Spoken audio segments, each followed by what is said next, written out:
One last key part on actually coming in and doing a dimension would be to designate the angle on the Craig jig cut that we're going to make. What I'll do right now is just go ahead, and since I'm in the drawing view, I'll accept that. I'll come back to Smart Dimension, and what I'll do is I'll select that one edge there, and I'll select this edge.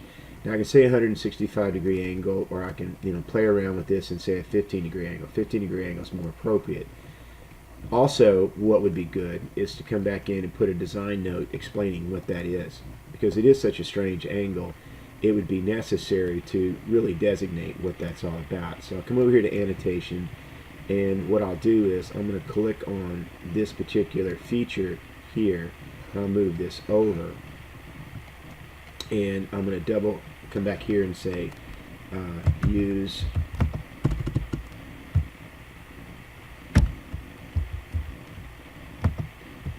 Craig jig for this hole. Actually, let's say these holes.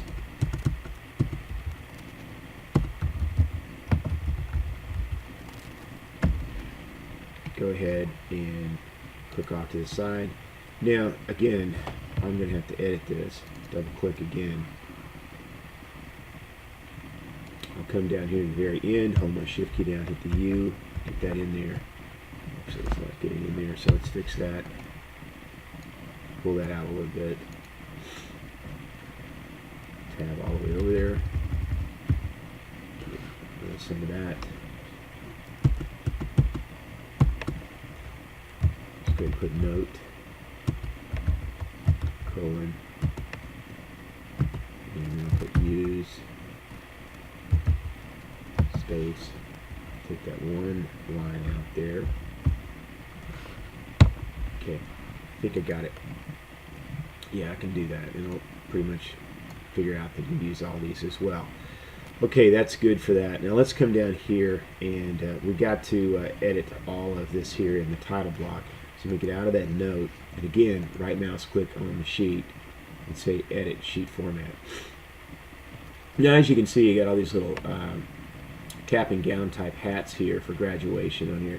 That definitely signifies that this is a educational version of SolidWorks. Now, if you're using a commercial version, you would not have that, but this signifies that it's commercial that it's an educational version. So I've come up here and I selected that, and what I'm going to do on this is it's already got a drawing set up for that part. What I'll do is actually it's already got the drawing number in here. Again, the text is too large, so we'll go ahead and fix that. We'll drop that down to say, let's go down to 12 and see where we are on that. Yeah, that fits in there pretty good. Okay, we'll accept that. Now we have to change this right here, which is the weight. Most likely it will not be the same size of text, or it'll actually the number will be bigger. So I'm going to double click on that. I'll come back up here and I'll drop that down to about 8. I'm not going to get out of that. I'm just going to accept this for right now. And what I'll do is I'll come up here to my window, and I'll come back over here to that base part. And the reason we do that is we've got to actually find out what is the mass of that. So we'll come up here to evaluate, and we can select the mass properties here, and that'll give us the size of that part. And as you can tell here, it says it's a little more than half of a pound, which I think is actually kind of heavy, but we'll go ahead and select that. We'll copy that, and we'll go ahead and get out of this, and we'll come back over here to the part, the actual drawing we're working on here, Bookend left. So we'll come over here, double click on this guy here, and we'll come back in, and we'll do a Control V to paste in that value, space LBS. So that shows what size the actual weight is. Again, we're concerned about the actual weight of the product for our postage and shipping expenses. Again, come back here and fill all this out.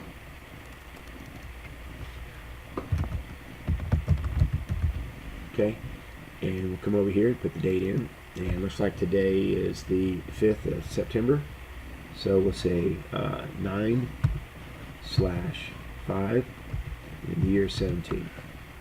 Okay, gotta get that slash in there. Okay, got that. Now I'm going to go ahead and fill all this out instead of wasting all the time in the video to do that. And we'll come back and review this here in a moment. Okay, as you can see, I've gone ahead and filled out the title block here. I'm still actually in the title block format. I'm going to go ahead and get out of that, and we'll zoom up and we'll review the changes that I made. Alright, so you can see here I went ahead and gave a description of the actual part, which is wooden base for bookends. Now, this is a title that I'm using for the drawing. The actual drawing number is what's really, the drawing number here is what's important. And you probably should come up with a structure of you know, a numbering system that would be used. Most companies use a standard drawing nomenclature for their definition and names of drawings in the computer. Gone in and added in, as you can see here, the actual weight, scale stays the same. I've come in and put that it was drawn by me, checked by me, engineer approved by me, manufacturer approved by me, and I'm saying right now quality control, or you know, quality assurance was done by me. Well, that'll probably change because I'll come back and make a change on the part, but you need to fill all this out because it's going to be reviewed. Now down here at the bottom in the comments section, I went in and added a pretty voluminous note here that says the part can be sourced from either Lowe's or Home Depot at 3/4 inch thickness per board. And I'm using a 1x6, and I'm saying and table route to size using a Roman Ogie bit. Pretty standard stuff. Telling what type of gloss finish I'm using, the actual material. Now you can switch this out to mahogany, or you can switch it out to maple or poplar or whatever wood that you can source for that. Now again, if you're going to Lowe's or Home Depot, most likely the wood you're going to be able to find there is going to be a spruce, a #1 grade pine, red oak, poplar, and also you can get mahogany there. Pretty much the same at Lowe's as well. Now also important over here is to put down, this is your proprietary information. Come in, as you can see here where it says it's got Platt Manufacturing. Well, that may be your name, like Jones Manufacturing or Smith Manufacturing. Make sure you go in and put that in there as well. So let's go ahead and do an F command, which zooms out to the extents of the drawing. Let's take a look at it. Go ahead and hit the F here. Oops, wrong one. There we go. So there's our drawing. So let's go ahead and make sure we rebuild our drawing and save that. Now, the next thing you need to do is go and do this for all your parts. The only part you would not need to do this for is your screws. That's a standard part you can source from McMaster or Home Depot or Lowe's or Ace Hardware or wherever you get your fasteners, maybe Fastenal, wherever you get your screws. But all the parts that you're going to have to fabricate, you need to do a drawing for. So that way, if you get a contract to make thousands of these things, and you would be able to send that drawing over to, say, China or Mexico or the US where it's going to be manufactured, they would have sufficient data to go and manufacture all your parts. The only thing you need to do is to, in the assembly, go back and add a revision to that and source the type of screw that you're going to use, or comparable screw.